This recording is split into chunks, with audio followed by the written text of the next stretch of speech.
La vie commence à la fin de votre zone de confort. Salut les gars, c'est CTS, j'espère que vous allez bien, en tout cas moi je pète la faim. Aujourd'hui on va parler de la deuxième habitude des personnes super efficaces. Quoi? Encore? Oui, encore, et soyez prêts, ça va peut-être secouer.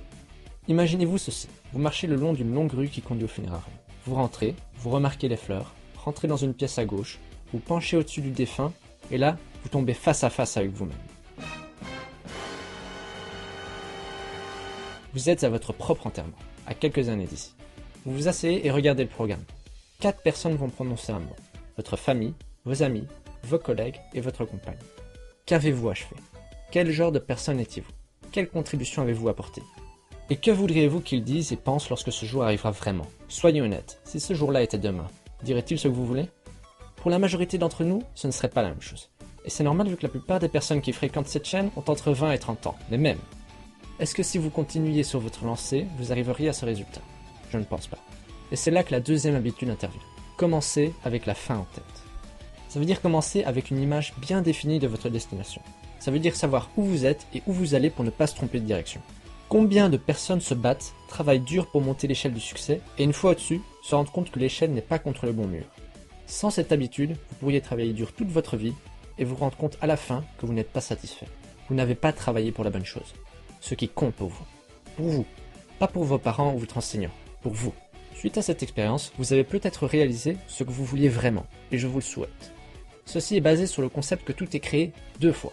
La première fois dans votre esprit, et puis la seconde création plus physique. C'est simple. Si vous devez présenter un speech, vous le créez avant. Vous devez d'abord créer la voiture dans votre tête avant de la construire, sinon ça pourrait vous coûter très cher de devoir tout corriger par après. C'est la même chose pour votre vie.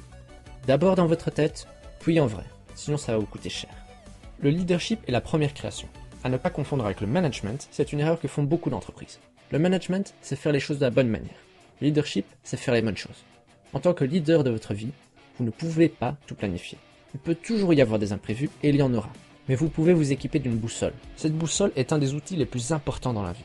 Peu importe ce qu'il vous arrive, elle vous indiquera toujours la bonne direction. Peu importe ce qu'il vous arrive, vous prendrez toujours vos décisions par rapport à ce que la boussole vous indique. L'efficacité n'est pas la quantité d'énergie investie, mais aussi si elle a été investie correctement. Pensez à la bourse, c'est bien beau d'investir 100 000 €, mais s'ils sont investis n'importe comment, je ne suis pas sûr que ça se passera très bien. Tant que vous n'aurez pas cette boussole, le management sera inefficace. Une étude a montré que moins de 3% de la population a établi ce qu'ils veulent devenir. 3%. Seulement 3% savent ce qu'ils veulent dans la vie. Comment voulez-vous aller à un endroit précis sans savoir où il est? Si vous ne prenez pas la bonne direction, vous vous perdrez. Cette boussole est votre mission personnelle, et sérieusement, faites-la après cette vidéo. Prenez un papier et un bic et écrivez votre propre constitution.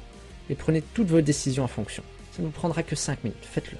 Écrivez ce que vous aimeriez entendre ces personnes dire à votre cérémonie, ce qui compte vraiment pour vous, vos objectifs, vos rêves et vos contributions.